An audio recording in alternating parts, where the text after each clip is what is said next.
O Senhor esteja convosco, Ele está no meio de nós. Proclamação do Evangelho de Jesus Cristo, segundo Mateus. Glória a vós, Senhor. Naquele tempo, um dos 12 discípulos, chamado Judas Iscariotes, foi ter com os sumos sacerdotes e disse: Que me dareis se vos entregar Jesus? Combinaram então 30 moedas de prata. E daí em diante, Judas procurava uma oportunidade para entregar Jesus. No primeiro dia da festa dos ázimos, os discípulos aproximaram-se de Jesus e perguntaram: Onde queres que façamos os preparativos para comer a Páscoa? Jesus respondeu: Ide à cidade.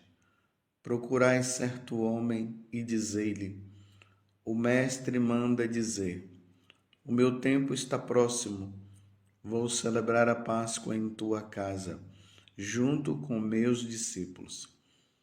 Os discípulos fizeram como Jesus mandou e prepararam a Páscoa. Ao cair da tarde, Jesus pôs-se à mesa com os 12 discípulos. Enquanto comiam, Jesus disse: Em verdade, eu vos digo, um de vós vai me trair.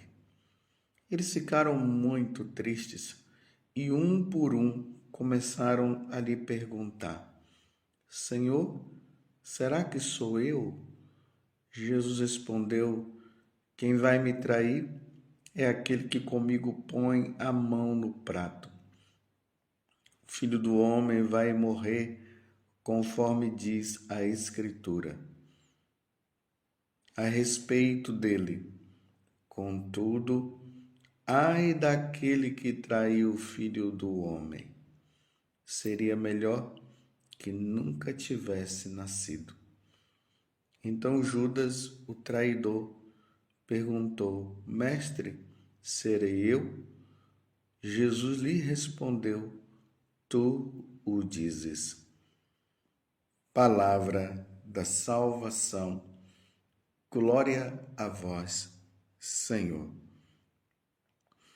Meus irmãos e minhas irmãs, estamos na quarta-feira santa e mais uma vez estamos refletindo sobre o mistério de Judas, Judas Iscariotes, aquele que ficou conhecido entre os evangelistas Mateus, Marcos, Lucas, João, como o traidor.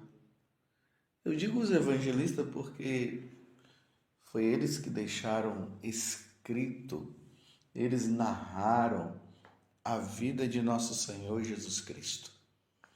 E sempre que a referência vinha a Judas, era que ele era o traidor. Quando eles narravam a escolha dos apóstolos, dos 12, por parte de Jesus, eles sempre terminavam dizendo: e Judas Iscariotes, o traidor. Na segunda-feira passada, quando estava ocorrendo aquela festa na casa de Marta, Maria e Lázaro, ali uma comemoração, um agradecimento a Jesus por ter ressuscitado Lázaro. Maria, ela fez um gesto maravilhoso que Jesus disse que aquele gesto dela jamais seria esquecido. Maria simplesmente foi lá e ungiu os pés de Jesus com um óleo de nardo, nardo puro, um nardo caríssimo. E Judas, vendo Maria fazendo aquilo, ele disse: que desperdício. Poderia pegar esse dinheiro e dar para os pobres.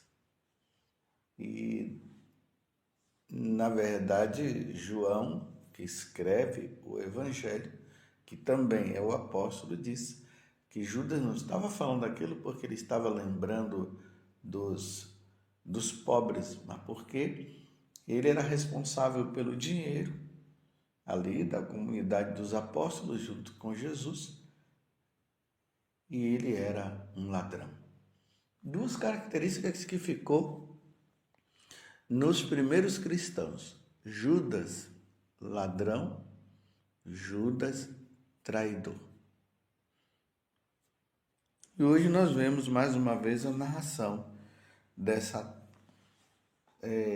tentativa de Jesus de fazer com que Judas tomasse consciência que o Senhor estava sabendo, que Jesus estava sabendo das tramas dele. Era a oportunidade de Judas se converter, de mudar de vida, e isso não aconteceu. Vimos ontem a narração feita por São João, hoje São Mateus. Vocês veem que estamos no capítulo 26 do Evangelho de São Mateus, do versículo 14 até o versículo 25. E aqui começa Judas trabando. Ele foi lá diante do sinédrio, aqui fala do sumo sacerdote, e faz a proposta. O que me deveis, o que me dareis se vos entregar Jesus? Está vendo que o dinheiro está sempre em volta? O que me dareis se vos entregar Jesus? Combinaram então 30 moedas de prata, e daí em diante Judas procurava uma oportunidade para entregar Jesus. Daí em diante ele procurou, estava ali vendo a oportunidade e tal, e depois nós vamos ver que o lugar onde ele havia combinado foi justamente lá onde Jesus foi rezar no Getsemane, lá no Monte das Oliveiras, quando Jesus se retira com os apóstolos para rezar. E Jesus, sabendo do que já iria acontecer, entrou numa profunda tristeza ao ponto de suar sangue. E aí Judas chega, porque Judas não estava com os apóstolos naquele momento. Apesar de Jesus ter se retirado a uma distância de um atirar de uma pedra, e os apóstolos ficaram lá dormindo. Jesus se entristeceu porque eles estavam dormindo. Mas nesse momento, Judas já tinha ido lá para dar razão ao esquema dele, sendo que Jesus tinha já dito ali na última ceia, porque nós estamos no momento da última ceia, e Jesus deu a oportunidade a Judas de mudar de vida. Olha como foi que Jesus fez. A narração agora de São Mateus. Ontem nós vimos de São João, hoje é a de São Mateus. Jesus fala e deixa bem claro: um de vós, em verdade eu vos digo, um de vós vai me trair. Então estão ali os apóstolos na última ceia, na primeira missa que Jesus vai celebrar, porque a última ceia de Jesus é a primeira missa também. E ali ele institui o sacramento da Eucaristia e do sacerdócio. Isso nós veremos na missa do lava-pés, que nós damos o nome tradicionalmente ali, missa do lava-pés, mas é a última ceia. Isso acontecerá na quinta-feira. Então Jesus fala, e todos os apóstolos ouviram, Judas também ouviu. Era a oportunidade de Judas mudar de vida. Em verdade eu vos digo, um de vós vai me trair. Eles ficaram muito tristes, e um por um começaram a lhe perguntar: Senhor, será que sou eu? Aí Jesus respondeu: quem vai me trair é aquele que comigo põe a mão no prato. E lá no Evangelho de São João de ontem, Jesus dizia mais uma coisa: aquele a que molhar o pão e colocar na boca dele. Então Judas viu claramente que Jesus se referia a ele. Jesus dá mais outra oportunidade, dizendo até para Judas: vai e faz o que tem que fazer. E Judas foi e fez. Teve toda a oportunidade. E como eu dizia ontem, Judas, ele estava com Jesus, com o coração distante de Jesus. Ele já tinha o coração de traidor. Era ladrão e traidor. E estava com Jesus. Ontem, celebrando a missa lá no santuário, às 18h30, eu falei justamente isso. Caminhava com Jesus, mas não estava. Caminhava com Jesus, mas andava no pecado. E quantas vezes, meus irmãos, entramos numa situação dessa? Vamos à missa, somos de missa diária e tudo, mas estamos traindo, estamos cometendo pecados mortais, os pecados relacionados aos 10 mandamentos, os pecados mortais. Estamos ali e dizemos que nós estamos com Jesus, mas o coração longe. Não há conversão, não há mudança de vida. Como houve na vida de Mateus, que era um ladrão, um corrupto, e depois que Jesus disse: siga-me, ele seguiu e abandonou tudo. Abandonou a coletoria de impostos. Ele era um pecador público, todo mundo sabia do pecado de Mateus, e Mateus se converteu completamente. Como aconteceu também depois com Maria Madalena, que se converteu também, mudou de vida, e assim como muitos santos. Mas infelizmente, meus irmãos, tem muitas pessoas que caminham com Jesus, mas anda no lamaçal do pecado, vive numa vida de traição completa. Nem se confessar, confessa. E tem aqueles que às vezes até se confessam, mas não mudam. Continuam na vida errada, embora esteja com Jesus. Você está compreendendo? E quando eu falo isso, é para você se avaliar, é para eu também me avaliar.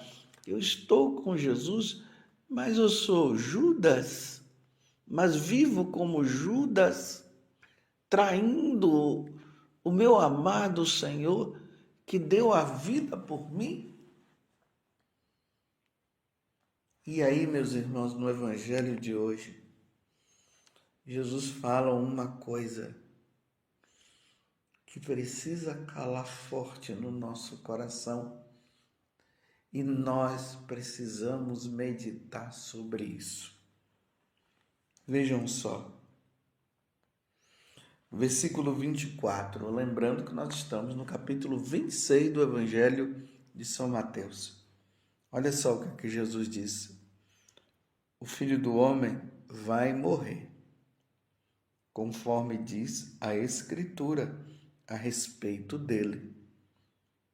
Contudo, ai daquele que trair o Filho do Homem, seria melhor que nunca tivesse nascido. Então Judas, o traidor, perguntou: mestre, serei eu? Jesus lhe respondeu: tu dizes. Está vendo? Jesus agora fala claro para Judas: tu dizes. Eu sei, Judas, de tudo que você está pensando, eu sei tudo que você está tramando. Judas não mudou, meus irmãos. Não mudou. Apesar de Jesus ter dito: ai daquele que traiu o Filho do Homem, seria melhor que nunca tivesse nascido. Não é que Jesus esteja amaldiçoando, não. Jesus está dizendo que a condição da pessoa que trai, que o trai, é uma condição que seria melhor que ele não tivesse nascido. Imagina, meus irmãos, nós nascemos para amar e servir a Deus. Nós estamos neste mundo de passagem.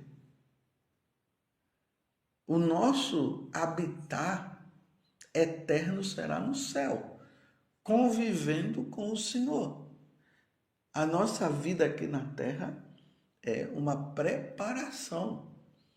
Ou nós nos preparamos para ir para o céu, ou nós nos preparamos para ir para o inferno. Não tem outra condição. Não tem outra. O inferno não foi criado para nós, foi criado para Satanás.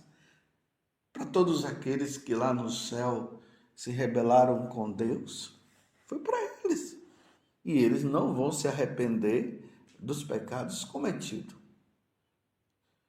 Nós somos criados para o céu, eu estou sempre falando isso e você precisa entender isso. Eu não estou brincando, é uma verdade. Mas passa a vida toda nessa terra, uns com menos tempo, outros com mais tempo. E é uma vida de preparação para o inferno. Então era melhor não ter nascido. Mas você poderia dizer assim, então, mas por que Deus me criou? Deus me criou você, nos criou para que nós possamos estar com Ele um dia. Olha que maravilha. Olha a bondade de Deus. Ele nos criou para estarmos com Ele. Mas, se nós o abandonamos, se nós não queremos saber dele, o que será? Era melhor não ter nascido. Olha o que é que Jesus fala com Judas. E vocês viram depois o que foi que aconteceu com Judas. Quando ele viu Jesus sendo levado, ele ficou arrependido ali, aquela coisa toda. Mas não foi um verdadeiro arrependimento, porque o arrependimento gera conversão, pedido de perdão. Ele simplesmente foi lá e se enforcou. Além de ter traído Jesus, ainda se enforcou. Que situação difícil de Judas. Mas eu digo, e você, meu irmão? Você, minha irmã, você filho de Deus, você filha de Deus, o que você tem feito da tua vida? A tua vida tem sido uma vida de preparação para ir para o inferno ou de ir para o céu, como os santos souberam se preparar. Eles procuraram servir a Deus em tudo e eles foram para o céu. Então, por exemplo, um São Luís Gonzaga, Jesus olha para ele e diz assim, esse sim, esse nasceu e sobreviveu. E tantos outros, eu falei São Luís Gonzaga, novinho, mas você pode colocar qualquer santo. Agora, aqueles que levaram uma vida errada, uma vida promíscua, na mentira, no aborto, na ideologia de gênero, mudando a sua sexualidade, sendo que Deus nos criou. Quando Deus cria o homem é homem. Quando Deus cria a mulher, é mulher. Não é para a mulher trocar o seu sexo. Não é para o homem mudar o seu sexo. Eu estou falando para os católicos, estou me baseando na Sagrada Escritura. Deus criou homem e mulher. Deus não criou homem. Não, mas depois você vai ser mulher. Ou criou mulher e depois vai ser homem. Isso é uma traição diante do Criador. É Deus quem diz isso. Não é o padre José Augusto, é Deus. Então nós devemos levar uma vida de santo. Vamos levar uma vida de santo, meus irmãos. Não vamos brincar. Agora estão surgindo aí as pessoas que estão servindo a Satanás. Antigamente era uma coisa escondida, agora estão se declarando, estão se mostrando. Melhor não ter nascido. Imagina você nascer para dizer que vai se servir a Satanás. Não, nós vamos servir ao Criador. Deus criou todo mundo todos os seres humanos e até os seres espirituais, até o Satanás, que antes de se tornar Satanás, era o anjo de luz, estava no céu. Ele foi criado por Deus, ele não surgiu assim. Só que ele se rebelou contra Deus, ele não quer saber de Deus e ele odeia a Deus. E quem segue Satanás não vai se salvar. Eles querem ir para o inferno, então o que é que nós podemos fazer? Agora quem não pode ir, meus irmãos, somos nós. Vamos para o céu. E que o elogio de Jesus seja esse: que bom que você nasceu para me servir. Vamos, meus irmãos, servir a Deus? Louvado seja nosso Senhor Jesus Cristo, para sempre seja louvado, e a sua mãe, Maria Santíssima.